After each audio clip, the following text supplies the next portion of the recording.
네, 반갑습니다.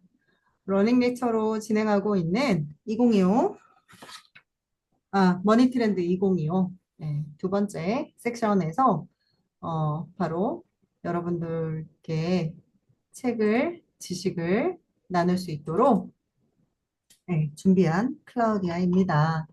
여러분, 이 책, 많이 양도 방대하지만, 읽어낼 때 정말 많이 힘드셨을 거라고 생각을 해요. 왜냐하면, 기본적인 기초 지식이 주식도 그렇고, 부동산도 그렇고, 사회 현상에 대한 좀 그 인식과 트렌드를 좀 알고 계셔야지만, 좀 책장을 넘길 때 좀 스무스하게 넘길 수 있는 그런 종류의 책이에요. 트렌드 코리아랑은 좀 달라요.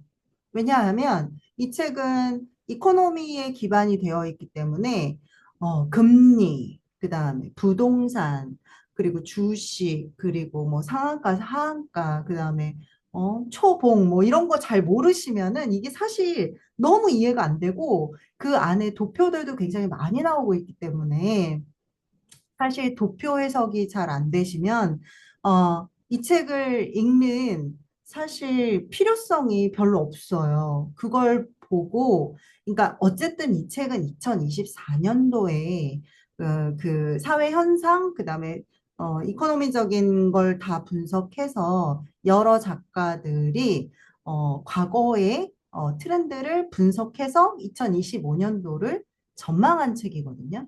그래서 이 부분을 조금 더 깊게 읽어보시면서 2025년도, 그러니까 새로 다가올 한 해를 준비하시게 되는 거죠.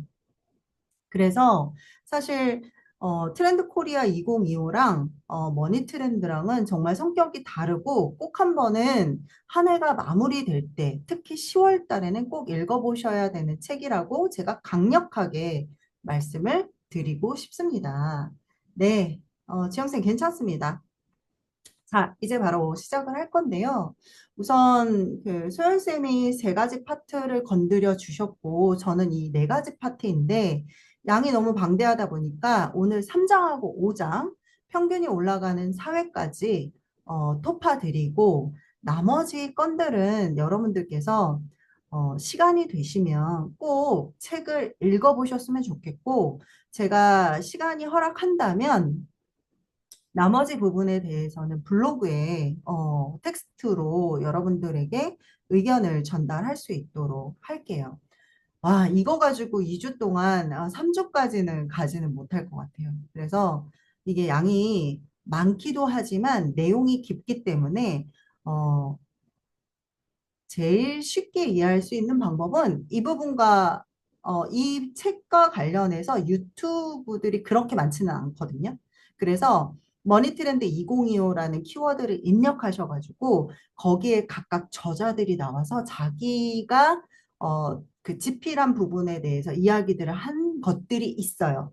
그런데 일반 유튜버들은 사실 그냥 책의 목차라든지 내용을 키워드만 읊어주는 경우가 많거든요.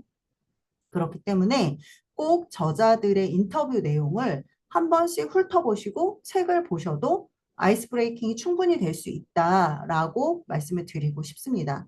자, 그러면 서두는 여기까지 하고 제 3장 미래의 부동산 시나리오로 바로 시작하도록 하겠습니다.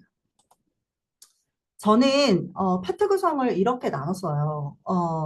그러니까 항상 목차 구성을 다시 해보시라고 제가 늘 말씀드리죠. 저는 부동산 시나리오를 이렇게 1번, 2번 이렇게 카테고리로 묶었어요.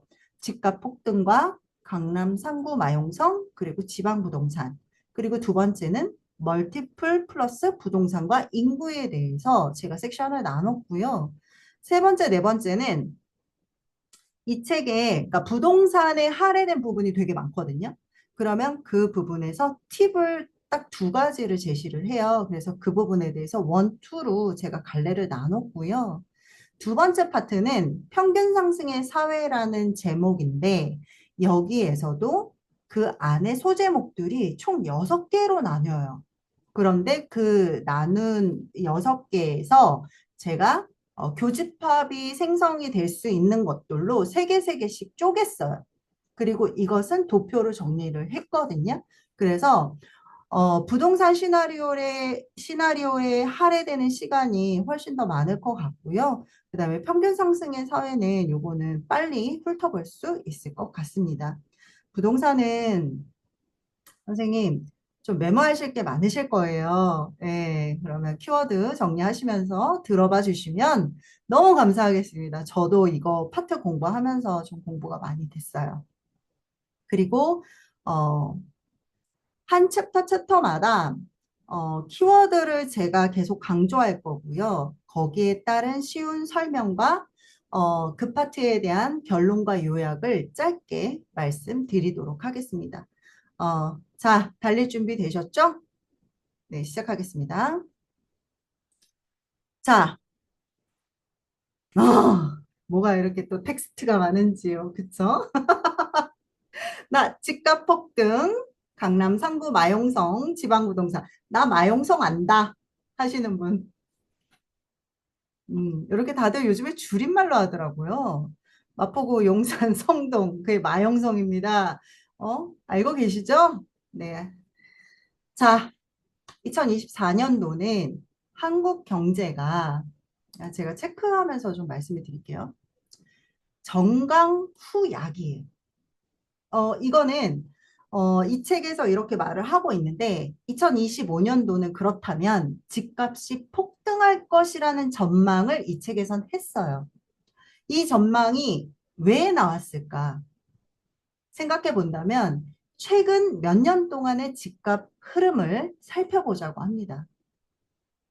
여러분 2024년도에 집값이 서울, 지방 아니고 서울의 집값이 미친 듯이 상승을 했죠. 어, 정말 전고점을 못 볼 정도로 막 우상향을 했잖아요. 자, 지방은 그러나 여전히 마이너스 수준으로 상반된 흐름을 보였어요. 극과 극이었죠. 6대 광역시 중에서 인천을 제외하고 매매가와 전세가가 모두 마이너스를 기록해서 약보합세를 보였던 게 일반적인 부동산 시장이었어요. 그만큼 이 이야기는 뭐다? 부동산 시장의 수요는 서울로 쏠림 현상이 있다라는 의미예요. 그렇죠? 그러면은 2024년도에 부동산 시장을 우리는 이해하고 2025년도를 전망하자는 거예요. 그러면은 어떻게 이해하면 좋을까? 부동산이라는 단어에는 이 책에서는 그렇게 말해요. 각기 다른 환경이 있다.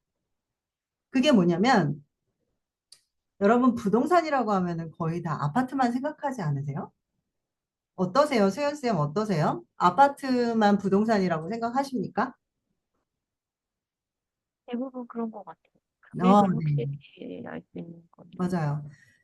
그런데 부동산은 아파트 시장을 의미하지만 비아파트 시장도 분명히 존재한다라는 거예요. 그래서 여기 되게 중요한 얘기가 나와요. 아파트 시장에서 일반 아파트는 9억 원 이하의 아파트 시장이라는 거예요.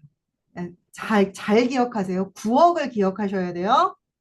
자, 9억으로 선정한 이유가 그럼 왜냐? 질문을 하셔야 되거든요.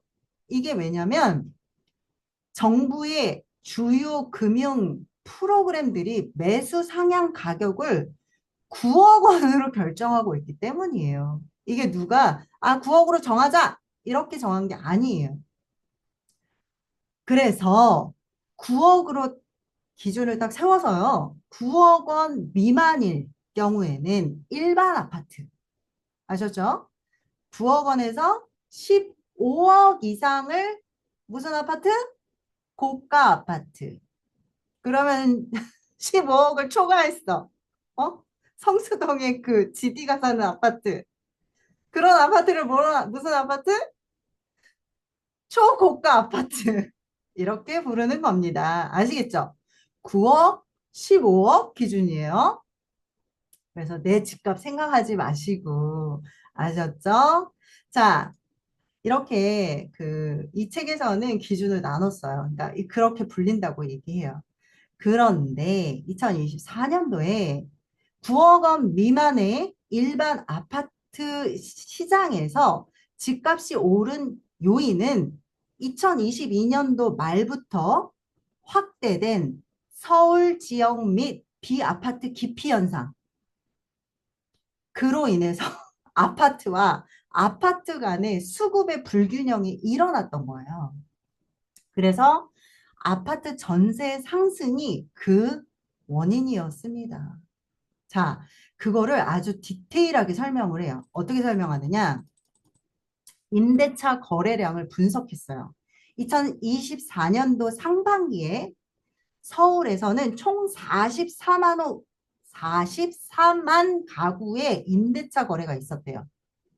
근데 월세가 얼마인 줄 아십니까? 30.1만. 굉장히 많은 숫자죠. 전세는 14만 건. 그러면 상반기에만 5만 가구 이상이 전세에서 월세로 이동한 거예요. 혹은 아파트 전세로 가거나 매매 수요로 갈 만한 유인이 존재했다라는 거예요. 그 시장이. 그런데 이 흐름은 2022년도 하반기에 뭐가 있었죠? 전세 사기가 있었죠.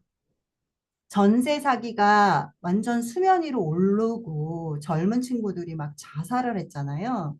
그런 것들이 사회 문제로 대두되고 가시화되면서 이런 것들이 본격적인 추세를 보인 거예요. 그래서 23년도부터 월세가 본격적으로 이루어진 점을 본다면 2년간 비아파트와 아파트는 수급 불균형을 그래서 나왔다는 거고 아파트 전세가가 오르는 데에 그 역할을 했다라는 거예요. 그래서 24년도 말부터, 그러니까 작년 말부터 비아파트 전세 기피 현상, 그러니까 아파트가 아니면 안 가는 거예요. 그리고 아파트 전세가 정점을 이루게 된 거죠.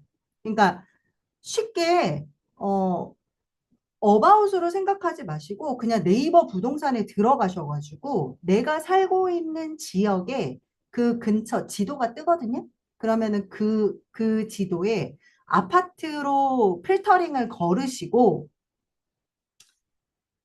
매매가, 전세가, 월세가 그거를 한번 보셔봐도 너무 좋을 것 같아요. 그래서 이게 왜 그러냐면 전월세 경우 계약 기간이 2년이잖아요. 그렇기 때문에 22년도 하반기부터, 그러니까 2년 전이죠. 지금은 해가 바뀌었으니까 3년 전이에요. 22년도 하반기부터 24년도 하반기까지 신규나 혹은 계약을 갱신한 임차인들이 적극적으로 월세나 혹은 아파트로 이동을 하면서 25년도에는 여기서 제일 중요한 얘기가 나와요. 아파트 전세가가 앞으로는 어느 정도 소강 상태가 될 것이라고 전망을 하고 있습니다. 그리고 여기서 뭐라고 그랬어요? 많은 사람들이 전세보다는 월세를 가고 있다고 했죠? 그쵸? 월세를 선택하면서 수급 불균형이 종료가 된다는 의미예요. 이런 상황으로 아파트 가격이 초고가로 치솟는 서울에서 조차 연립이나 다세대를 포함해 단독주택이나 비아파트 매매 가격이 내려가고 있다는 거예요. 그래서 비아파트 임차 수요가 낮아졌기 때문에, 그러니까 요즘에 젊은 친구들도 다 새 아파트 들어가려고 하는 그 니즈를 알고 계시면 돼요. 낮아졌기 때문에 전세와 월세 시세가 하락이 발생을 했어요. 그것은 뭐다? 매매가 하락으로 이어진 것이다. 그런데 제가 여기다 뭐라고 했죠? 위험이 덜 노출되고 싶은 임차인. 이게 뭔지 아셔야 돼요. 뭐라고 그랬어요? 전세 사기 때문에 사회적인 이슈가 생겼다고 했죠.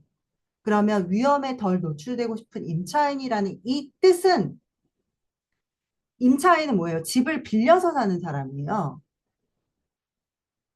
이 사람이 경제적이나 생활적인 불안정한 상황을 피하고 싶은 거예요. 구체적으로 뭐가 있어요? 전세 보증금 반환 위험의 리스크, 그 리스크를 줄이려고 하는 거예요. 그래서 보증금이 적은 더 안전한 월세나 믿을 수 있는 아파트, 브랜드 아파트를 선호하는 경향이 생긴 거예요. 그리고 뭐다? 가격 변동의 불안감이 있기 때문에 전세 가격이 갑자기 크게 오르거나 집값이 만약에 떨어져. 내가 만약에 입주할 때 3억짜리 전세로 들어갔는데 갑자기 2년 있다가 임대인이 10% 인상해 달래. 그러니까 아시죠? 전세가에 10% 이상 올려서 받을 수가 없거든요. 이게 법이에요. 월죽신. 네. 그래서 집값 하락으로, 그러니까 갑자기 집값이 뚝 떨어져서 전세 보증금의 리스크가 커지는 거를 싫어하는 거예요. 이런 상황에서는 당연히 월세를 선택하거나 상대적으로 어때? 안정적인 지역으로 진입하려고 하는 거예요. 그리고 경제적 리스크 관리를 하는 거죠. 뭐가 있어요? 금리가 있죠. 제가 내내 강조했던 거. 금리가 오르면 뭐가 있어요? 전세 대출에 대한 이자가 커져요. 여러분, 제가 지난 시간에 푼재쌤이 말씀하신 거에 예시를 들어드렸는데, 1억에 대한 금리가 5%면 50만 원이에요. 6%면 60만 원이에요. 그쵸? 그런데 금리가 올랐어. 그러면은 그 전세 대출 이자에 대한 부담은 누가 진다? 임차인이 진다. 은행에서 내 신용을 담보로 대출을 끌어 썼으니까, 목돈을. 그러면은 임대차 시장이 당연히 불안정해지기 때문에 임차인은 안전한 선택을 하고 싶어 해요. 그리고 근저당 설정 많이 되어 있는데 들어가고 싶어 하지 않아요. 음. 자, 그래서 이 이야기에, 지금 여기에서 이야기하고 있는 핵심은 아파트와 비아파트의 전세 월세 흐름을 말씀을 드린 거예요.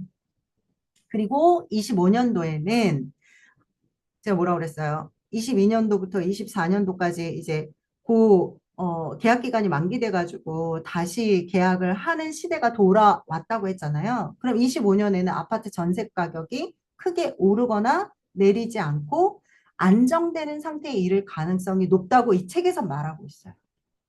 그리고 뭐다? 전세 대신 월세를 선택하고 있다. 그래서 전세와 월세 시장의 그 불균형이 점점 풀릴 거라는 얘기예요.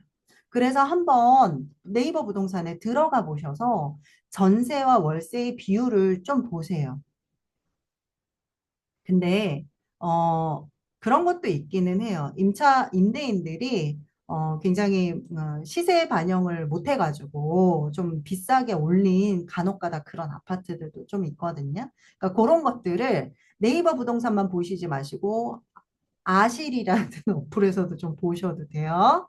자, 그 다음에 어, 제가 여기서 말씀드리는 요약 메시지는 2025년도에는 아파트 전세가 안정이 되고 비아파트 매매 가격은 더 내려갈 가능성이 있다. 그래서 25년도에 제가 뭐라고 그랬어요? 지난 시간에 경매가 엄청 쏟아지고 있다고 말씀드렸죠. 그래서 경매에도 관심을 좀 가지시고 사람들이 전세 대신 월세를 선호하면서 전세 시장과 매매 시장 모두 지금 현재 조정 중에 있습니다.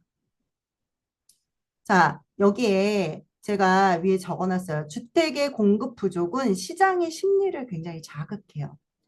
24년도 임차료가 상승했던 시점은 공급 부족이 놀리는 임차인의 임차료 불안 심리를 자극했어요. 그로 인해서 주택의 매수 수요 전환의 가능성이 높아졌다는 이야기입니다. 그래서 위험에 덜 노출되고 싶은 임차인은 종국엔 가장 높은 가격 주택 구입 마지막 사람이 되면 집값 상승이 종료가 된다고 이 책에서 말하고 있어요. 그러면은 24년도 하반기부터 공급 부족 논리가 생긴다고 여기서는 얘기하고 있거든요. 그런데 구매력이 있는 마지막 임차인들을 찾아내면 강세장이 종료가 될 것이다. 이런 근거로 25년도에는 전세가가 안정이 되고 매매 가격은 비아파트의 경우 더 내려갈 거다. 자, 그런데 여기에서 여러분들이 가장 중요하게 키워드를 분석하고 넘어가셔야 되는 게 뭐냐면, 물론 다 집이 있으시고 부동산 거래 한두 번 정도 하셨으면 이걸 다 아실 거예요. 주택 수요, DSR, DTI, LTV. 수연쌤 잘 아세요? 어떠세요? 우리 연경쌤은 아실 것 같고. 모르세요? 근데 이거를 알고 모르고는 굉장히 큰 차이가 있어요. 그래서 제가 여러분 공부하시기 편하도록 다음 장에 이걸 만들어 놨어요. 자, 요게 뭐냐면, 잠시만요.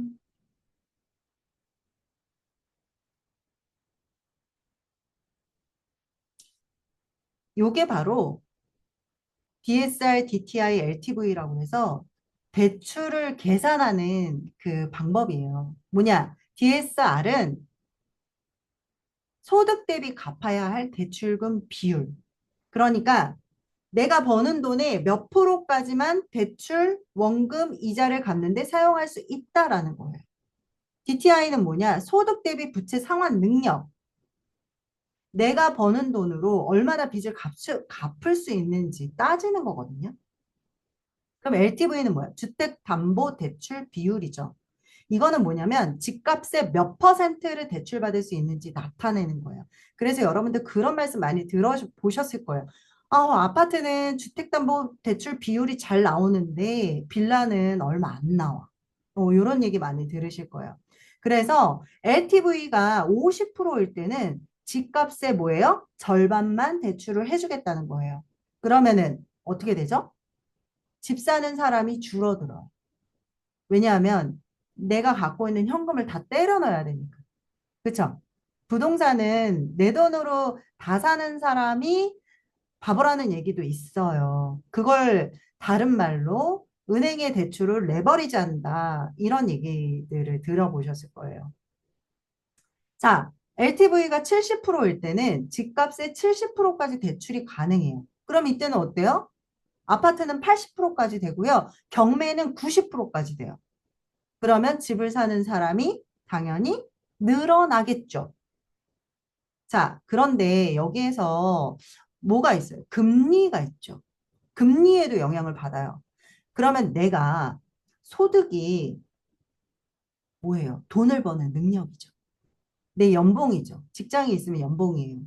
그러면 소득하고 대출의 관계는 굉장히 밀접하게 관계가 있어요. 대출을 받을 때 은행은 소득을 기준으로 계산을 한다라는 거죠. 쉽게 말해서 소득이 많을수록 대출을 더 받을 수 있어요. 그런데 DTI가 높아. 소득 대비 부채가 많아. 그러면은 해주겠어? 안 해줘요. 자, 이런 거예요. 그런 연관성이 있다라는 거를 여러분들한테 말씀드리고 싶었고, 그래서 소득이 높고 금리가 낮으면 대출이 쉬워지기 때문에 어떻다? 부동산, 집을 더 많이 살 수 있다. 자, 근데 LTV가 비율이 높아질수록 대출받기가 쉬워지기 때문에 집을 더 많이 살 수 있다. 근데 지금 현재 우리 상황은 어때요? 이건 2024년도에 빅데이터를 근거로 이 책이 쓰여졌고, 지금 제가 어떤 단어에 대한 정의를 말씀을 드렸어요. 그런데 지금 현재 미국의 금리가 어때요? 지금 높죠?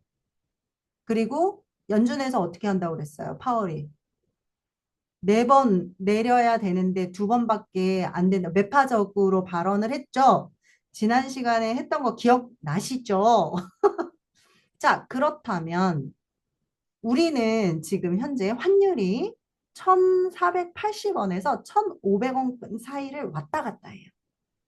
우리나라는 수출의 의존도가 높은 국가이기 때문에 환율에 굉장히 민감해요. 그러면 1,400, 원래는 1,380원이었어요. 1,360원대였어요. 그런데 1,480원하고 1,500원 사이를 지금 왔다 갔다 해요.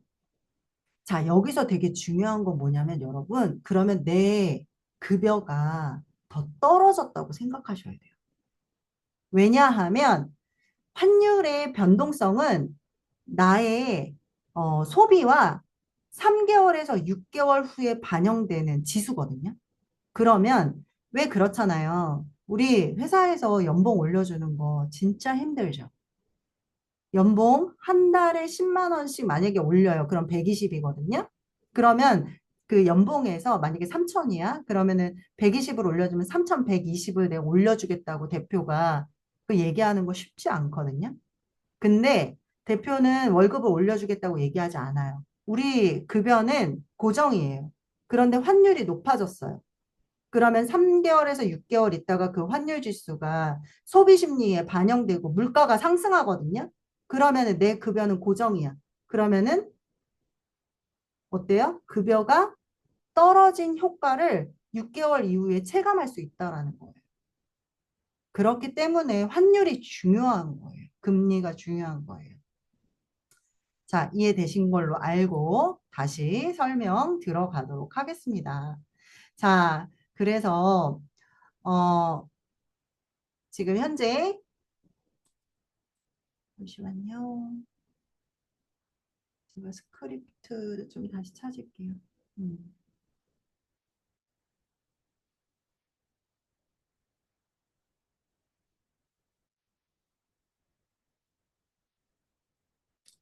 자, 이제 강남 상구 마용성에 대해서 말씀을 드릴 건데요. 요거는 140페이지에 나와 있어요. 지금 전세 상승에 대한 세 가지 이유에 대해서 이야기하고 있거든요. 그 세 가지 이유가 뭐냐면 집을 빌려주는 사람과 집을 빌려주는 집의 차이, 그러니까 수요와 공급의 차이가 생겼다는 거예요. 집을 빌리려는 사람은 많고 집을 빌려줄 집이 적으면 당연히 전세 가격이 올라가죠. 두 번째, 은행 금리, 은행 이자와 대출이에요. 사람들이 전세 보증금을 빌릴 때 대출을 받아야 되는데 이자율이 낮잖아요. 그러면 참으로도 애석하게도 전세 가격이 올라가는 경우가 많아요. 되게 야비하죠. 자, 세 번째, 집값이 더 오를 거라는 기대감이 있어요. 사람들이 앞으로 더 집값이 오를 거야 라고 생각하면서 전세 수요도 늘어나면서 가격이 오르는 거예요. 그런데 23년도와 24년도가 좀 특별했던 이유가 보통 전세 가격에 가장 큰 영향을 주는 것은 금리인데요. 23년과 24년대는 4년도에는 또 다른 이유가 있었어요. 그 이유가 뭐냐면 아파트 전세 쏠림 현상인 거예요. 이건 뭐냐면 많은 사람들이 연립주택이나 빌라, 다세대 주택 같은 비아파트에는 살고 싶지 않아라고 생각을 하는 거죠. 그래서 비아파트는 인기가 없어지고 전세 가격이 내려갔어요. 대신에 아파트가 좋아라고 생각하는 사람들이 많아지면서 아파트 전세를 찾는 사람이 많이 몰렸고, 이 때문에 아파트 전세 가격이 올라간 거예요. 그래서 이거를 아파트 전세 쏠림 현상이라고 하는 거예요. 자, 여기에서 제가 아까 전에 주택 수요하고 DSR, DTI, LTV를 말씀을 드렸는데 주택 수요를 좀 설명을 드릴 거예요. 주택 수요라고 하는 거는 집이 필요한 사람 중에서 집을 살 수 있는 돈이 있는 사람들이 주택 수요라고 부르는 거예요. 그런데 반대로 집을 사고 싶어도 돈이 없으면 그건 주택 수요일까요? 아닐까요? 그건 주택 수요가 아니에요. 자, 다시 설명해요. 집이 필요한 사람 중에서 내가 돈이 있어. 그러면은 그걸 주택 수요라고 하는 거라고 했어요. 그러면은 이 집을 사는 돈은 어디에서 오는지 우리가 확인해야 된다는 거예요. 그래서 돈의 세 가지 경로에 대해서 제가 말씀을 드릴 거예요. 그 세 가지 경로 어디서 오냐면 첫 번째, 반복적으로 벌어들이는 소득. 그게 뭐 있어요? 월급, 사업 수익, 그런 것들이 반복적으로 벌어들이는 소득. 이 돈은 매년 세금을 낼 때 계산되는 소득이기도 하죠. 그쵸? 자, 두 번째, 대출. 한참 얘기했어요. DSR이 뭐고 DTI가 뭐고 LTV가 뭐라고 얘기를 했죠. 대출은 뭐다? 은행에서 받는 주택담보대출 같은 돈이에요. 그런데 신용대출도 포함되겠죠. 가족이나 지인에게 빌리는 돈도 대출이에요. 기타 대출. 세 번째, 처분소득이 있어요. 처분소득이 뭐다? 아까 전에 세연 쌤이 저 팔았어요. 그랬죠? 그게 바로 처분소득이에요.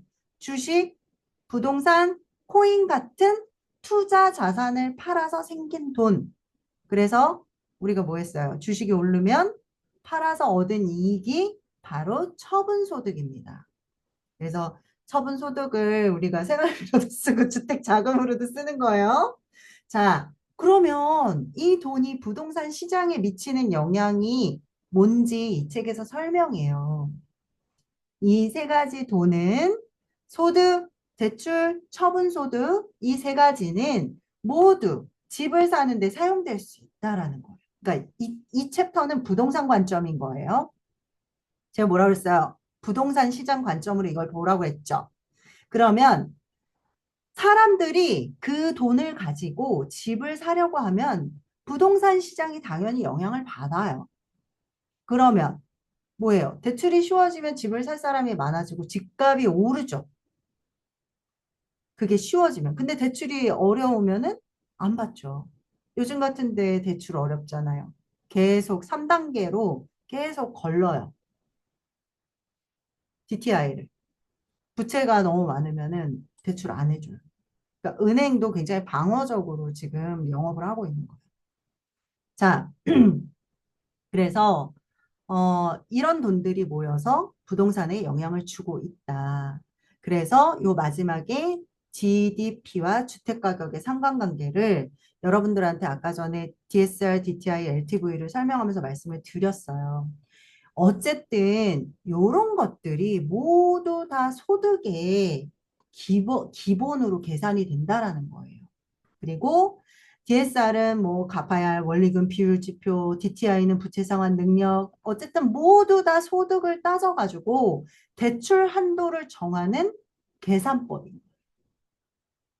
그래서 소득이 높고 금리가 내려가는 경우에는 대출 한도가 당연히 커지기 때문에 구매력이 증가하고 또는 LTV의 주택담보대출 비율이 50%일 때보다 70%일 때가 구매가 증가하는 거라고 이야기를 하는 거죠.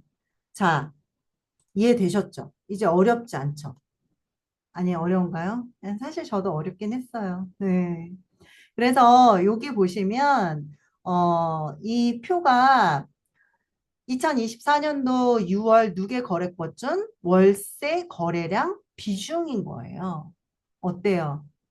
점점 늘어가죠. 요거 보시고 한번 이 도표를 분석해 보셔도 너무 좋을 것 같아요. 자, 그 다음에 넘어갈게요. 그래서 2024년도에는 상반기에 자산이 상승했는데 채권을 제외한 거의 모든 투자 자산이 가격이 상승했어요. 여러분들의 자산은 어땠나요? 상승했나요? 안 했어요? 서현쌤 안 했나요? 네. 특히 주식시장, 나스닥, 정고점을 뚫었죠. 아, 그래서 사람들이 투자로 돈을 많이 벌었어요. 물론 돈이 있는 사람들이 많이 벌었겠죠. 저희 같이 좀 이렇게 개미들은 많이 못 벌었을 거예요. 네. 그리고 서울 초고가 아파트 가격이 상승했어요. 뭐냐? 투자로 본 돈, 처분소득, 소득, 월급, 대출. 이 세 가지가 잘 맞아 떨어진 거예요. 그래서 강남 상구가 어디다? 강남, 서초, 송파. 마용성은 마포, 용산, 성동 같은 초고가 아파트를 우리랑 좀 다른 얘기일 수 있는데 아파트를 적극적으로 매매했다라는 거예요. 어때요? 우리 그런 날이 우리에게도 찾아왔으면 좋겠지요. 그런데 여러분, 초고가 주택시장의 특징이 있는데 이거 여기 읽으면서 좀 현타가 오기는 했어요. 자, 다른 일반 주택시장과는 좀 다르게 움직인대요. 이 시장, 이 시장은 전세나 매매 수요 같은 지역적인 요인이 아무것도 연관성이 없고요. 글로벌 자산 시장하고 굉장히 더 많은 연관이 있다라는 거예요. 되게 거시적이죠. 네.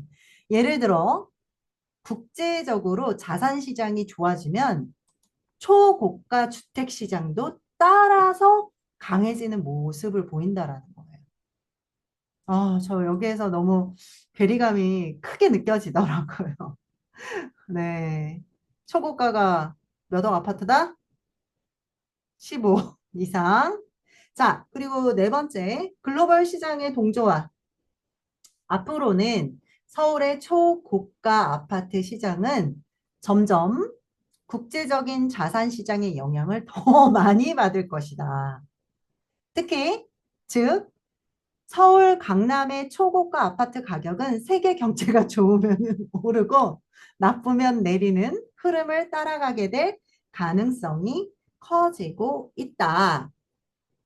그래서 요 아래는 제가 요 파트 읽고 간단하게 요약한 내용입니다. 2024년에는 투자 수익, 처분 소득이 늘면서 강남 3구와 마영선 같은 초고가 아파트 가격이 올랐어요. 이 시장은 서울만의 상황보다는 세계 경제와 자산 시장의 영향을 많이 받는 특징이 있다. 자, 앞으로도 글로벌 자산 시장이 강해지면 서울 초고가 아파트 시장도 강세를 보일 가능성이 크다. 네. 요걸 장착하시고 왜 우리 집값은 안 오를까 한번 고민해 보시는 시간을 가지셨으면 좋겠습니다. 자, 그리고 요거는 이제 미국 대선 이후의 전망인데요. 요거는 그냥 저희가 그 미국 대선을 지나왔잖아요. 그래서 요 부분을 그냥 제가 나름대로 정리를 한 거예요. 트럼프가 되느냐, 해리스가 되느냐 되게 말이 많았는데요. 어쨌든 트럼프가 됐고, 트럼프 2기가 이번 달 20일에 취임을 하게 됐죠. 자, 이렇게 먼저 세 가지 정도로 요약할 수 있는데, 첫 번째, 금리 인하가 어려워질 가능성을 시사했어요.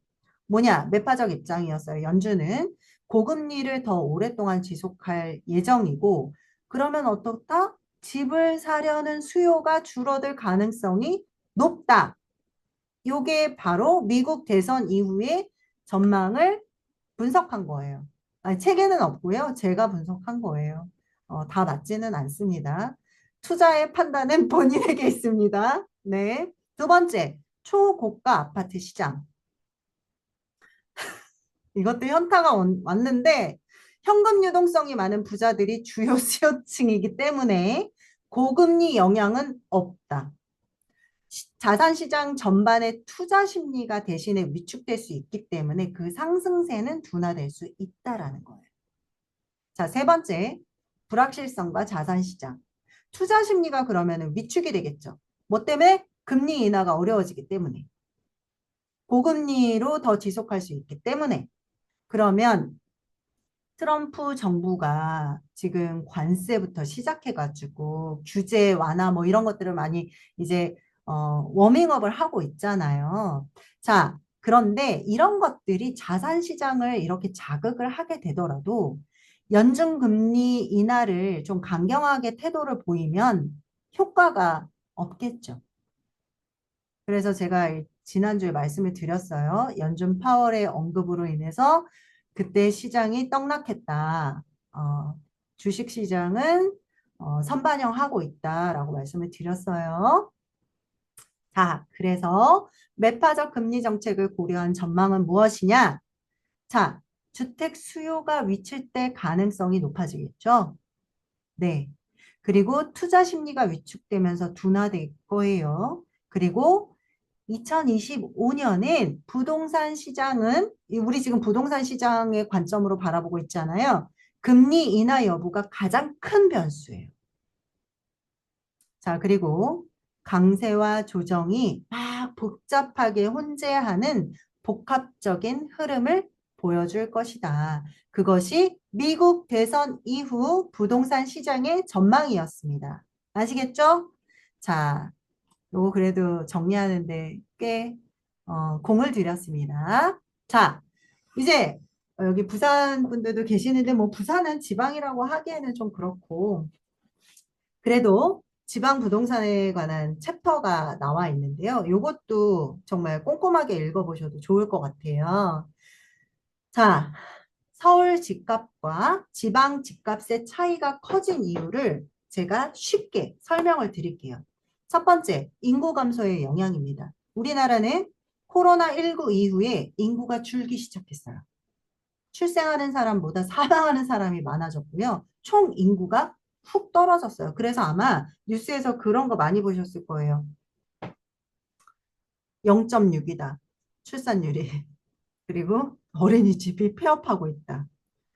그리고 이 내용은 특히나 젊은 세대들의 초저출산이 가장 큰 이유입니다. 이런 변화는 앞으로 더 심각해질 거예요. 우리 모르겠네. 이게 적절한 비유가 될 수 있는지는 모르겠지만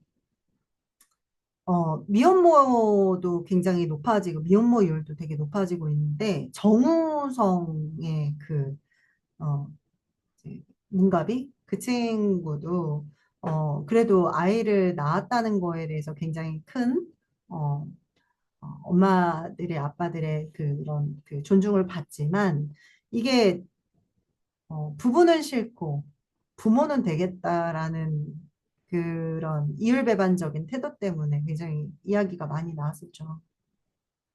그래도 출산을 해서 얼마나 다행인지. 그런데 특히나 젊은 세대가 출산을 기피하고 있어요. 특히 여성분들이. 자, 그리고 인구량이 줄면은 왜 집값이 달라지냐면 서울 같은 대도시들은 사람들이 여전히 일자리와 교육을 찾아서 몰려들어요. 그래서 서울은 인구가 줄어들어도 집에 대한 수요가 꾸준히 유지되거나 심지어는 늘어나요. 하지만 지방은 어때요? 인구가 빠르게 줄어들고 있어요. 어때? 사람들이 떠나면서 집을 사거나 빌리려는 사람이 줄고 결과적으로 어떻게 된다? 집값이 떨어지는 효과가 난다. 그러면 거래량과 가격의 차이는 뭐냐? 서울은 집을 사고 파는 거래량이 막 활성화되어 있으니까 가격도 어때? 계속 올라요. 반면에 지방에서는 집을 사고 파는 사람이 적기 때문에 집값은 점점점 내려가는 거여서 극심한 격차가 생기게 된 거예요. 이렇게 서울과 지방의 부동산 시장은 점점 두 갈래로 나뉘고 있다는 거죠. 그럼 여기서 지방 부동산의 그림자라고 하는 건 뭐냐면 지방에서는 사람이 줄고 수요가 없어서 빈집이 늘어나고 이것을 마치 그림자가 드리운 것처럼 사람들이 떠나는 곳에 집값이 떨어지고 부동산 시장이 침체되고 있다는 걸 역설적으로 비유한 거예요. 반면에 서울과 같은 곳은 여전히 수요와 가격이 상승하고 있는 모습이라는 거죠. 그래서 이 챕터에서는 가장 중요하게 이야기하고 있는 것은 저출산과 인구 감소가 이 격차를 굉장히 크게 만들고 있는 주요 원인이라는 거예요. 자, 그리고 여기에서 되게 중요한 얘기가 나오는데요. 여러분도 혹시 멀티플이라는 이야기를 들어보셨어요?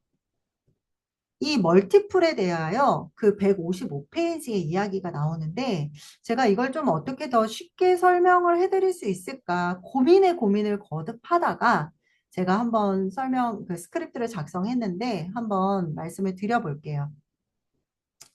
여러분, 멀티플이라고 하는 거는요. 매매가 나누기 전세가. 즉, 멀티플의 값이 높을수록 전세가에 비해 매매가가 상대적으로 높다는 것을 의미하는데요. 반대로 멀티플 값이 낮으면 전세가에 비해 매매가가 상대적으로 낮은 거예요. 그러니까 이걸 쉽게 설명하면 멀티플이 높다라고 하는 거는 예를 들어 전세가가 4억이에요. 근데 매매가가 12억이에요. 그럼 멀티플이 몇 배예요? 멀티플 값이 3이죠. 자, 이 아파트는 매매가가 전세가의 3배예요. 그러면 전세 대비 매매가가 상대적으로 뭐예요? 비싸죠. 그러면 이거는 멀티플이 높다라고 이해하시면 되고요. 그러면은 그 반대의 경우, 낮은 경우, 전세가가 5억이에요. 근데 매매가가 7억이에요. 그러면은 멀티플이 나누기 해보시면은 1.4예요. 이 아파트는 매매가가 전세가의 1.4배밖에 안 되기 때문에 상대적으로 전세 대비 매매가가 상대적으로 저렴하다는 걸 의미하는 거예요. 이제 이해되셨어요? 저 엄청 쉽게 설명했는데. 네.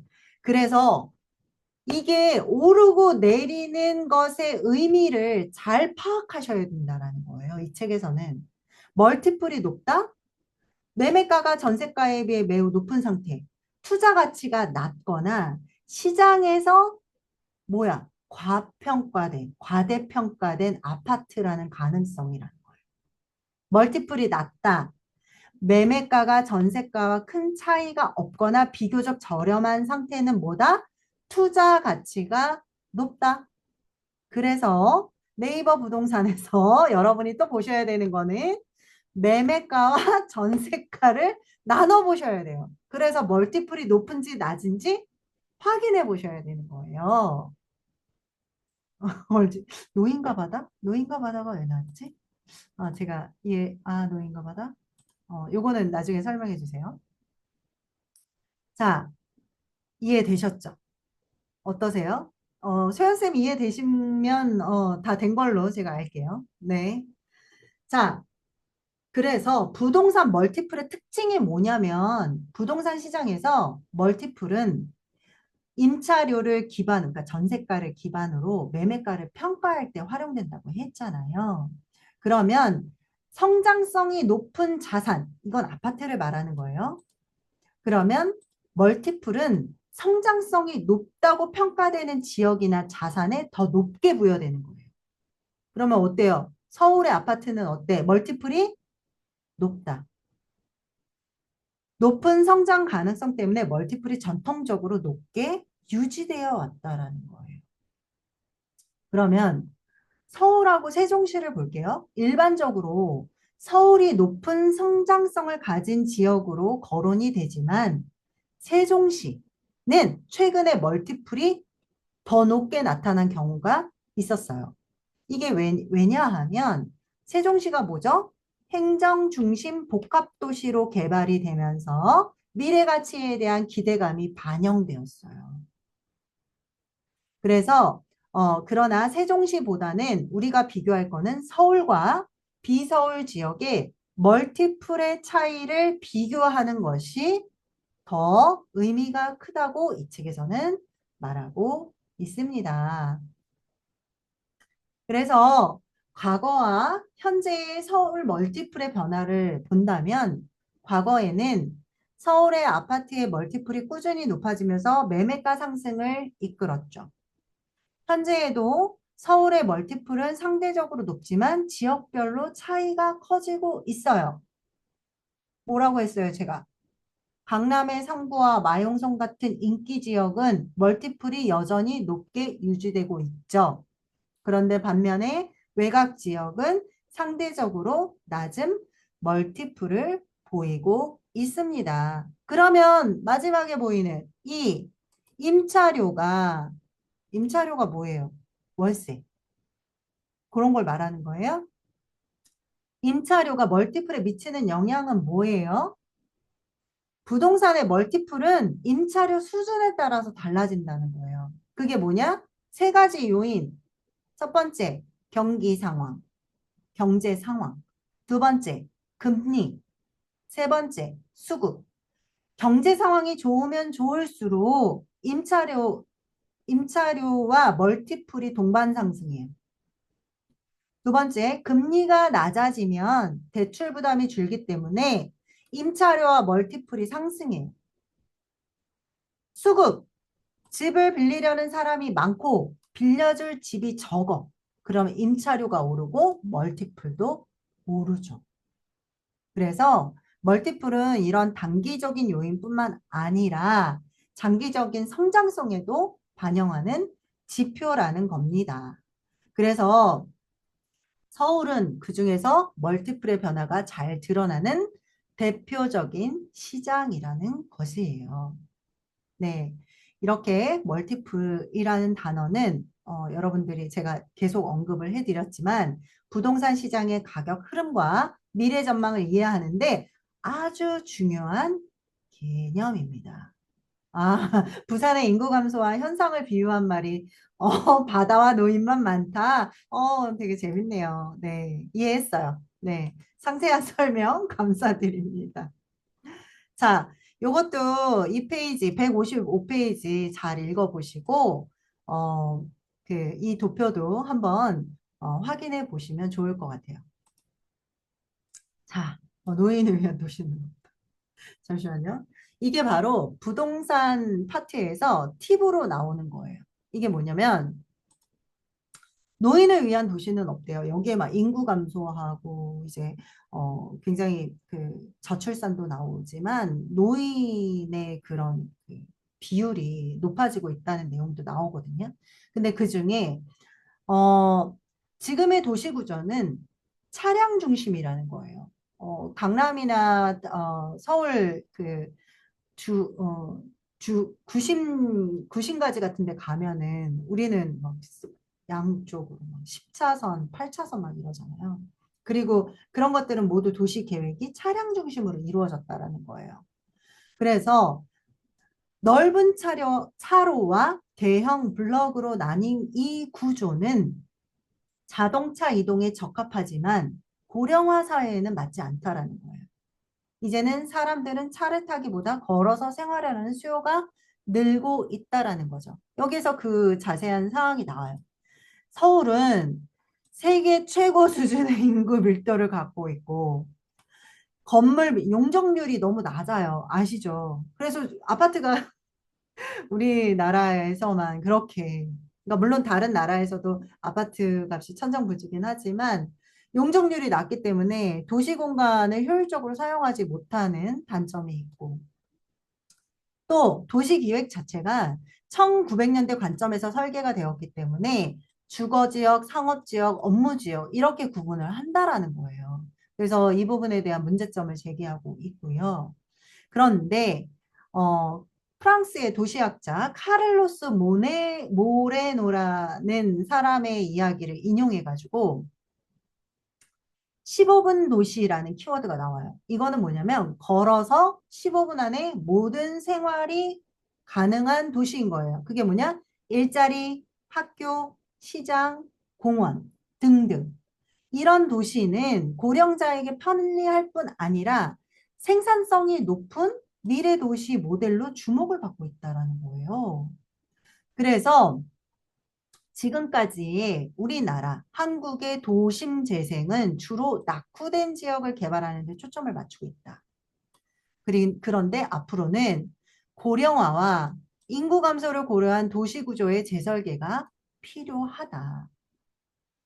그래서 앞으로 도시가 바뀌어야 할 방향은 건물의 적절한 재배치와 정비 사업 혁신이 필요한데 초고령 사회와 초저출산이 현실이 된 지금에 와서는 도보 생활권 중심으로 지역별 발전을 해야 된다. 그래서 우리보다 앞서 초고령 사회에 진입한 국가 사례들을 참고해서 새로운 체제를 마련을 해야 된다. 그래서 타이틀이 노인을 위한 도시는 없다라는 거예요. 자, 그러면 여기에서 핵심 요약은 뭐냐? 도보로 모든 걸 해결할 수 있는 10억 원 도시가 미래 부동산의 핵심 모델이라는 거예요. 그러니까 여러분들 어때요? 집 구하실 때 15분 안에 뭐든지 해결될 수 있는 집을 구하시면 돼요. 자, 현재 차량 중심 도시 구조는 고령화 시대에 맞지 않기 때문에 도보 생활권 중심으로 변화가 필요하고, 자, 서울과 같은 도시는 정비 사업과 건축물 재구성을 통해 효율적인 밀도와 배치를 만들어 가야지만 가치가 이제 앞으로도 높아질 거다. 저는 이 챕터를 읽으면서 좀 먼 얘기가 아닐까라고 생각이 드는데, 또 여기에서는 이렇게 얘기를 하고 있더라고요. 앞으로는 노인을 포함한 모든 세대에게 적합한 도시 구조를 만드는 것이 부동산 투자와 도시 재생의 새로운 방향이라는 거예요. 자, 제가 요 아랫개에 여러분들께 도표 두 장을 삽입을 해드렸어요. 이거를 좀 더 쉽게 여러분들께 말씀을 드려볼게요. 왼쪽 도표는 2023년도 연령대별 인구 현황이에요. 어, 전체 인구 중에 30대와 40대가 많아요. 네. 이 나이대는 주로 뭐다? 일하고 돈을 벌어서 경제를 지탱하는 세대. 근데 70대 이상이 선생님 632만 명이에요. 12.3%. 고령자가 차지하는 비율이 높아지고 있어요. 특히 70대 이상의 인구는 앞으로 더 늘어날 거라는 거예요. 그리고 성별 차이도 보세요. 성별이 어때요? 여성이 남성보다 더 많아요. 자, 왜? 평균 수명이 더 기니까. 자, 오른쪽 도표는 노인 부양비와 유소년 부양비의 그 추이를 나타낸 도표예요. 부양비가 뭐예요? 일하는 세대가 부양해야 하는 가족 그 비율이에요. 그 변화를 보여주고 있는데요. 유소년 부양비는 파란색이에요. 1960년대에는 유소년 부양비, 아이들 부양비 높았죠. 당시에는 뭐다? 출산율이 높았다. 한 가족의 아이가 많았다. 현재는 출산율이 낮아져서 유소년 부양비가 어때요? 크게 줄었죠? 파란색만 보시면 돼요. 근데 노인 부양비 보세요. 빨간색이에요. 1960년대에는 노인 부양비가 매우 낮았어요. 근데 현재 23년도를 기점으로 노인 부양비가 크게 올랐어요. 그럼 2067년 정도 되면은 노인 부양비가 100을 넘는 거예요. 여기 추계치 보이시죠? 네. 요걸로 시선을 오른쪽으로 옮기시면 이걸 100을 넘는다는 거예요. 이 말은 일하는 한 사람이 노인을 많이 부양해야 한다는 의미예요. 이 도표의 의미는 뭐냐? 고령화가 진행되고 있는데 70대 이상의 고령자가 점점 많아지고 있다. 부양 부담이 증가하고 있다. 과거에는 아이들을 키우는 부담이 컸지만 이제는 노인을 부양해야 하는 부담이 늘고 있다. 경제적인 부담이 커질 가능성이 크다. 그래서 이러한 변화는 부동산과 도시 구조에 영향을 미치고 있기 때문에 고령자 중심의 도시를 재설계를 해야 되고 사회적 부양 시스템을 강화시켜야 된다라는 거예요. 자, 두 번째 팁입니다. 부동산 시장의 생존 전략이라고 마지막에서 이야기하고 있어요. 이거는 뭐냐? 첫 번째, 부동산 시장은 늘 변한다라는 거예요. 근데 저는 이거에 동의할 수 없어요. 부동산 시장은 변하지 않아요. 왜 그럼에도인가 그 인스타그래머가 이번에 새해 그 컨텐츠를 작성했는데 돈 있는 것들 다 꺼져! 이러면서 작성을 했더라고. 근데 그게 너무 재미있는 거예요. 근데 조회수 엄청 잘 나오더라고.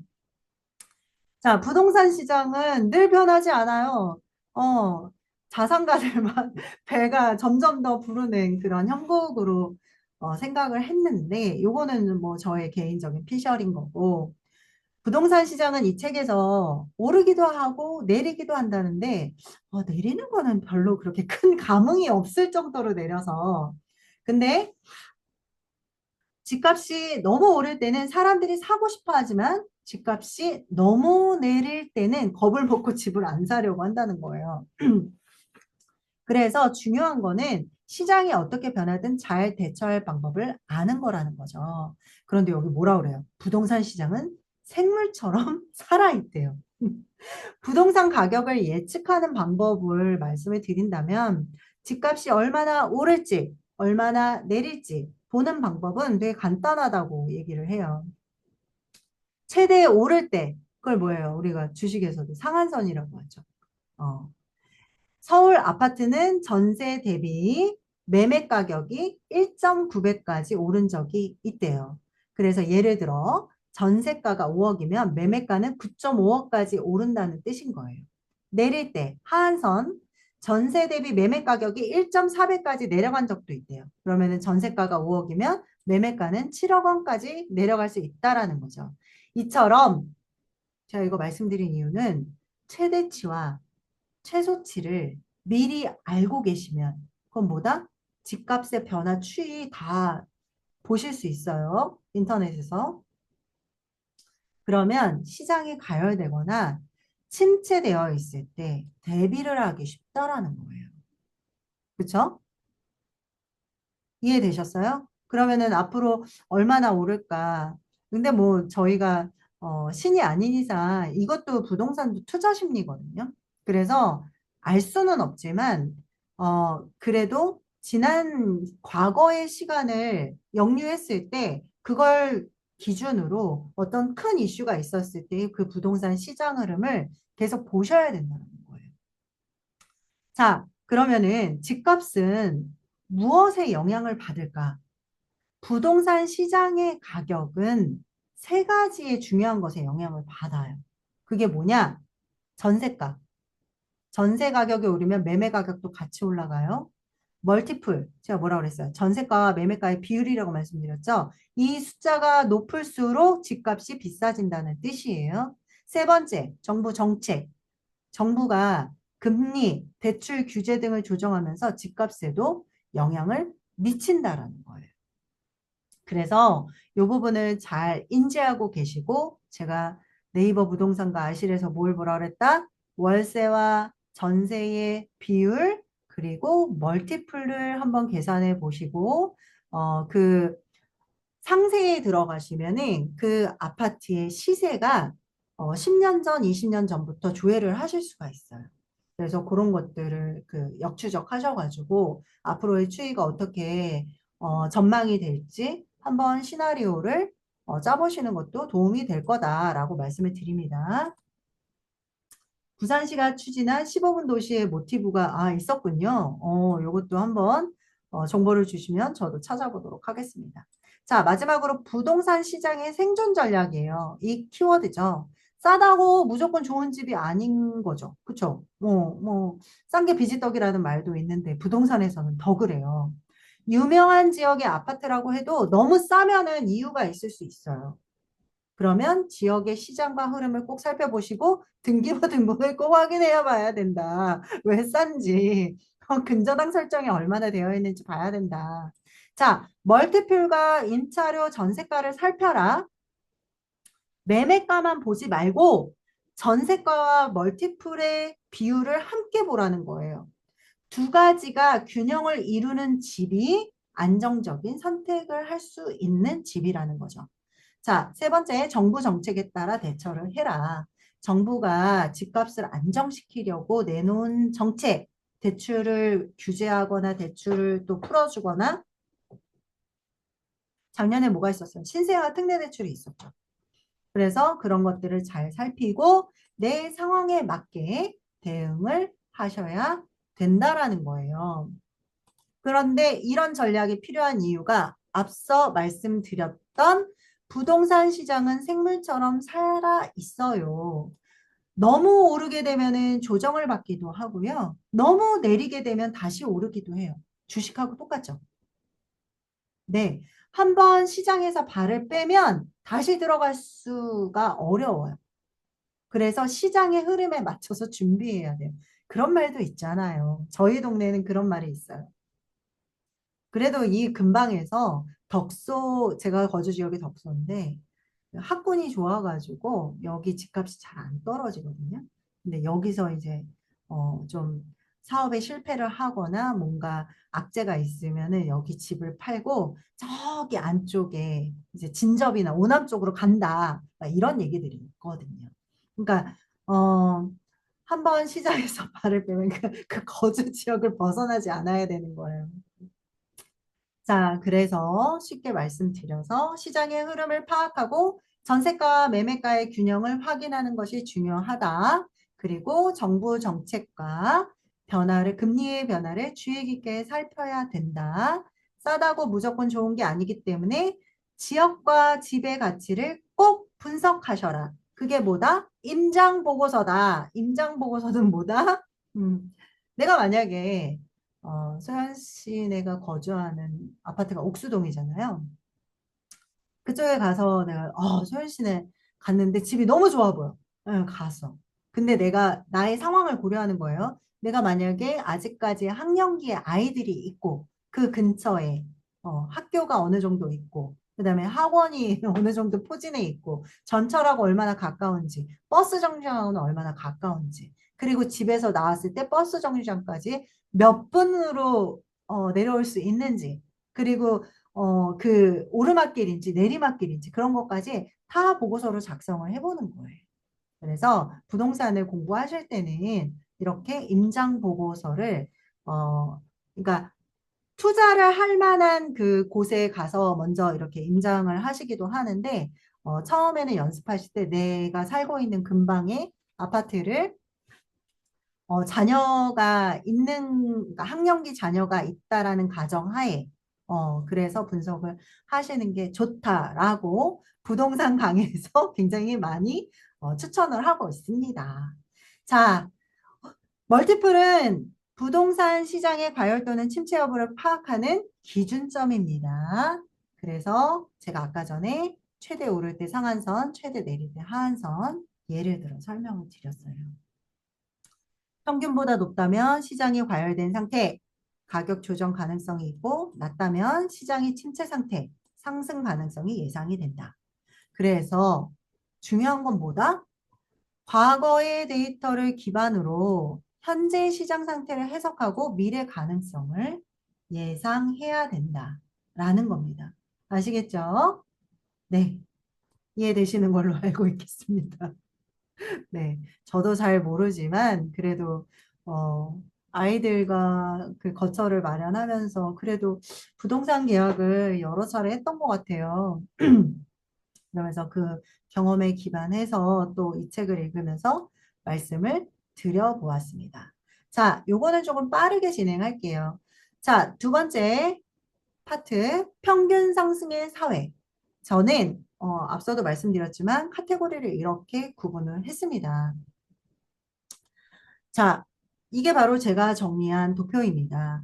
한국 사회의 계급화와 소득 격차를 이 챕터에선 다루고 있고요. 주요 내용은 이 도표에서 보시는 바와 같습니다.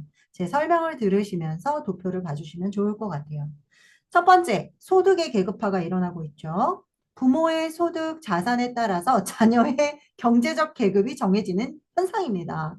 자, 뭐 다들 아시죠? 금수저, 흙수저 같은 용어가 일상적으로 사용이 되고 있고, 그리고 현실적인 소득 통계는 많은 사람들이 연봉 1억 원을 부의 기준으로 생각하고 있지만 이 책에서 그렇게 나와요. 실제로 연봉 1억은 선생님 상위 7%에 불과합니다. 연봉 5,100만 원은 상위 27%, 3,200만 원은 상위 50%에 해당합니다. 실제로 중산층 이하의 비율이 높은 것이 현실이에요. 그래서 사실은 사회적인 인식은 그 과장되거나 왜곡된 경우가 많기 때문에 실제 현실하고는 그 갭이 너무 크죠. 그래서 이런 그 기준점이 나오게 되면은 많은 사람들이 스스로를 자책하고 하류층으로 인식을 하게 돼요. 경제적인 지표를 보면 그렇지 않은 경우가 있거든요. 그래서 이번 장은 한국 사회의 계급 구조가 소득에 따라 고착화되는 현상을 설명하면서 사람들의 소득에 대한 인식이 실제와 다름을 강조하고 있어요. 특히 상위 계층과 중산층, 하위 계층 사이의 경제적 차이가 이게 가장 크겠죠. 그게 명확하게 드러나고 있습니다. 자, 두 번째, 럭셔리 명품 시장에 관한 내용이에요. 여러분 명품 하나쯤은 가지고 계십니까? 저는 명품에 대한 무력이 없어요. 저만 그런 거일 수도 있는데, 뭐, 백이라든지 뭐 이런 거는 제일 비싼 거는 에뚜로나 그 에뚜로 정도? 그다음에 코치 정도밖에 그것도 다 선물 받은 거라서 그밖에 없거든요. 그런데 이 럭셔리에 대한 사회적인 집착이 있다라고 이 책에서 말해요. 자, 현대사회는 물질적 풍요와 소비 문화를 바탕으로 럭셔리에 대한 높은 관심과 집착을 보이고 있습니다. 근데 명품은 단순한 물건이 아니라 뭐예요? 사회적인 지위를 보여주는 도구로 활용되고 있다라는 거예요. 그런데 명품 시장이 엄청나게 성장을 하고 있죠. 명품 소비는 소득 수준뿐만 아니라 사회적 인정 욕구에도 크게 증가하고 있어요. 특정 국가의 명품 소비가 글로벌 시장에서 차지하는 비중이 매우 커요. 그중에 어디예요? 프랑스죠. 특히 한국, 중국, 아시아 시장에서 그 수요가 눈에 띄게 성장하는 중입니다. 자, 명품의 구매 동기는 뭐예요? 여기서는 개인의 성취감을 나타내는 상징으로 명품이 선택이 되고 SNS와 다른 그 디지털 플랫폼이 굉장히 발달되어 있기 때문에 보여지는 소비 경향이 증가하고 있다는 거죠. 한 자료에서는 주요 국가별 명품 소비 규모를 비교해서 명품 시장의 성장세를 확인이 가능하기도 한데요. 특히 명품 구매력이 높은 계층이 시장을 주도하고 있고 경제적 불평등하고도 연관이 깊습니다. 자, 그래서 현대사회에서 명품이 소비를 넘어서 사람들 사이에서 중요한 상징성으로 자리 잡았음을 보여줘요. 이에 따라서 명품에 대한 과도한 집착이 사회적인 문제로 논의가 되기도 합니다. 자, 세 번째, 웨딩 인플레이션이 있대요. 이게 뭐예요? 웨딩 인플레이션이 뭐예요? 결혼 비용 증가를 말하는 거예요. 자, 뭐냐? 결혼 비용이 급등하고 있죠. 과거와 비교했을 때 결혼에 드는 비용이 급격히 증가했어요. 그게 뭐예요? 주거 마련이 제일 크죠. 그 다음에 예식 준비, 신혼여행, 이런 에 관련된 모든 항목에서 나타난다는 거예요. 근데 이게 뭐예요? 사회적인 압박과 기준이 상승했기 때문이에요. 가족 행사로 뭐 스몰 웨딩 하시는 분들도 많기는 하지만 우리 연예인들 어때요? 그런 것들이 사실 기사화되고 보도가 됨에 따라서 오히려 위화감을 더 조성하는 거라고 저는 생각을 하고 있거든요. 사회적인 지위를 보여주는 상징적인 행사가 되는 거예요. 그래서 왜 어르신들이 그러잖아요. 너 언제 결혼하니? 엄마 아빠 아직 왕성할 때 빨리 결혼을 해라. 뭐 이렇게도 말씀하시고 나도 한번 회수해야 되지 않겠니? 또 이런 말씀도 하시죠. 자, 그런 상징적인 행사가 되면서 사람들은 더 화려하고 고급스러운 결혼식을 선호하게 됐죠. 여러분들 그거 혹시 보시나요? 저희는 직장인이니까 블라인드라고 거기에 매번 이슈가 되는 글이 조의금과 축의금이에요. 뭐 친한 친구 절친이라고 생각했는데 와가지고 가족들 다 데리고 와가지고 10만 원 냈는데 호텔 식비가 25만 원짜리였다. 도대체 나는 왜 그러면서 되게 빈정상하는 글들을 되게 많이 올려요. 네, 조의금도 마찬가지예요. 자, 그리고 앞서도 말씀드렸지만 명품과 화려함을 추구하죠. 신부 드레스, 결혼 반지, 예물 그런 거에 명품을 선호하는 경향이 증가를 했죠. 주거 비용 부담이 엄청 크죠. 근데 결혼과 함께 주거 마련은 필수적이나 집값 상승으로 인해 신혼부부가 감당해야 할 부담이 과거보다 훨씬 커졌죠. 그리고 또 여기서 또 하나의 양극화 형상은 앞서도 말씀드렸지만 소득의 계급화하고 밀접한 관련이 있어요. 부모의 소득, 부모의 재산에 따라 신혼부부의 출발선도 달라져요.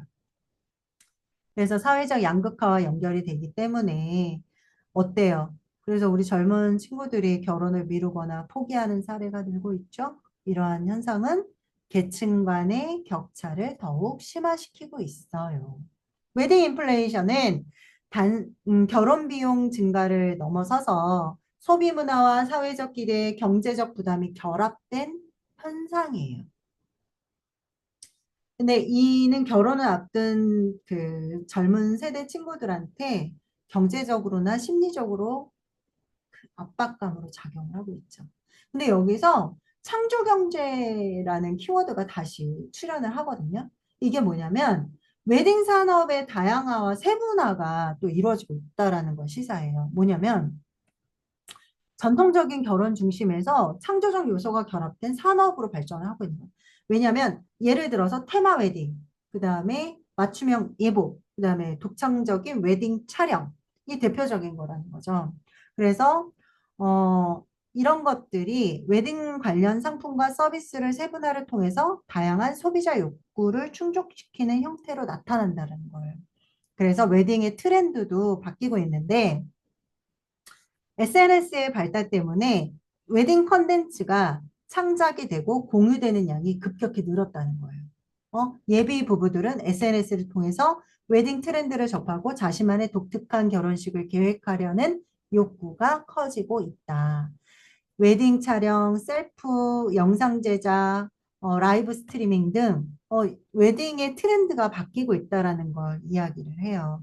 그리고 웨딩 시장에서 소규모 스타트업들이 독창적인 아이디어나 서비스로 새로운 비즈니스를 창출하고 있다는 거예요. 그게 뭐냐면 맞춤형 초대장, 그다음에 신혼여행 컨설팅, 웨딩 플래닝 앱 또는 그 부케 관련한 그거를 또 누구한테 잘 말려가지고 선물하면은 또 복이 온다라는 뭐 그런 좀 이슈들이 있었던 것 같아요. 그래서 그 부분도 얘기를 하고 있고 결혼식 비용을 그냥 지출하는 게 아니라 그 준비 과정 자체가 특별한 경험이 될 수 있도록 다양한 프로그램들이 도입이 되고 있다라는 거죠. 그래서 현재 웨딩 시장은 전통적인 결혼의 의식과 현대적인 그런 소비, 경제가 결합된 형태로 발전을 하고 있고 새로운 성장 동력을 제공하고 있다라는 걸 여기서 얘기하고 있어요. 자, 어, 그 다음에는 여러분들에게, 네 번째, 지방 소멸과 식품 상학화라는 얘기인데요. 저는 식품 사막화라는 얘기를 여기서 처음 들어봐가지고, 되게 키워드가 신선하다라고 생각이 들었어요. 이 지방 소멸은 뭐냐? 인구 감소하고 지역 경제, 사회 기반이 약화되는 현상을 말하는 거거든요. 그러면 농촌 지역은 어때요? 고령화하고 인구 유출로 인해서 상점과 필수 서비스가 사라지는 식품 사막화 문제를 겪고 있다라는 거고. 자, 여기에서 지도를 한번 보시면 여기에 이 페이지에서 한 페이지 전체가 잠깐만요. 제가 페이지를 말씀드릴게요. 와, 272페이지를 열어보시면 위험지수에 따른 지방 소멸 위험 지역 현황. 그래서 붉은색이 너무 많아가지고 이 깜짝 놀랐어요. 이게 도대체 뭔가 했더니 지도의 이미지는 한국 내에 지방 소멸 지역을 색상으로 구분한 건데 붉은 지역일수록 인구 감소가 심각하다는 걸 보여주는 거예요. 여기서 핵심 메시지는 이런 곳들은 지방의 고령화와 인구 유출로 경제적인 쇠퇴를 겪고 있고 이들은 뭐예요? 필수 서비스 접근하는 의료라든지 여러분들이 그 마트라든지 이런 것들, 그 유통이라든지 이런 거에도 접근성에도 굉장히 큰 영향을 미치고 있다라는 거예요. 그런 서비스를 받을 수 없는 상황에 놓여 있다는 거예요. 그래서 이런 것들은 사실 지역사회하고 정부가 민간의 협력이 굉장히 필요함을 강조하고 있는데, 지금 무정부 상태가 언제까지 갈런지 정말 걱정입니다. 자, 이렇게 저는 네 가지로 좀 구분을 해 봤는데, 여기에서 표류노인과 주택 난민, 그리고 해외여행에 진심인 사람들은 제가 따로 뺐어요. 그러니까 표류노인과 주택 난민이라는 건 뭐냐면, 표류노인은 고령화하고 연금 부족으로 인해 경제적 어려움을 겪는 노년층을 지칭을 해요. 또한 높은 주택 가격으로 인해서 안정적인 거주지를 구하지 못해서 주택 난민도 문제가 심화가 되고 있습니다. 그래서 노인과 청년층 모두 주택 정책의 불균형과 소득 불평등에 직면해 있다라는 거예요. 경제적 불균형은 고령화와 주거 불안정을 가속화시키고 있고 사회적으로 안정망 구축과 포괄적인 주택 정책이 필요함을 이 챕터에서는 시사하고 있어요. 마지막으로 해외여행에 진심인 사람들은 뭐냐면 참, 이게 되게 아이러니하지 않아요? 굉장히 5번과 6번이 굉장히 상반돼요. 해외여행이 증가를 하고 있어요. 여러분들, 지난번이 언제죠? 연말에 인천공항 엄청 난리 났던 거 아시죠? 이거는 물론 소득이 증가했고, 해외여행이 일상화가 되고 있고, 또 항공 운임이 하락이 됐다라는 것이 주요 요인이지만, 또 뭐가 있어요? 팬데믹 이후에 억눌렸던 여행의 수요가 폭발적으로 증가를 한 거예요. 국내 관광보다는 그런 말이 있잖아요. 제주도 갈 비용으로 어디 간다? 필리핀 간다. 해외여행에 더 많은 지출을 하는 경향이 그래서 나타난다는 거예요. 그래서 이제 이쪽에도 도표가 나오는데 그 통계 이미지는 특정 기간 동안 해외 여행객 수와 소비 추이를 시각적으로 보여주는 거예요. 그러면 해외 여행은 경제 성장과 소비 트렌드의 변화로 인해서 필수적인 소비로 자리를 잡고 있다는 거예요. 그래서 국내 관광 산업과 경쟁을 야기할 수 있습니다. 지금 그 계엄령 내리고 난 다음에 외국에서도 우리나라 위험 국가로 일단 돼가지고 국외 관광자들이 한국으로 잘 들어오려고 하지 않아요. 그래서 그 부분도 굉장히 심각하다는 거. 자, 이제 마지막입니다. 오랫동안 지루하셨을 텐데 끝까지 경청해 주셔서 감사드리고 이제 시사점을 여러분들한테 좀 말씀을 드리고 싶어요. 여러분, 시사점이라는 게 뭐예요? 시사점이 뭐죠? 이제 이거를 보고 앞으로를 전망하고 어떤 사물이나 현상을 통해서 생각해 볼 거리나 교훈 또는 의미를 제공하는 거예요. 자, 이 책에서는 어떤 시사점이 있냐면 지속적으로 변화하는 시대에 적응하고 흔들림 없는 경제적 생존 전략을 구축하라라는 겁니다. 그리고 이 책에서 관통하는 가장 핵심적인 메시지는 변화의 파도를 읽고 준비하는 자만이 살아남는다라는 거예요. 여러분, 이 책은 경제, 부동산, AI, 기후변화, 그리고 현대사회를 관통하는 주요 트렌드의 키워드들을 여러 작가들이 추출을 했고, 그 전문가들이 불확실성에 있는 현재의 상황을 분석하고, 기업이 아닌 개인이 어떻게 부의 기회로 선점하고 내 자산을 지킬 수 있을지에 대해서 이 책에서는 다루고 있어요.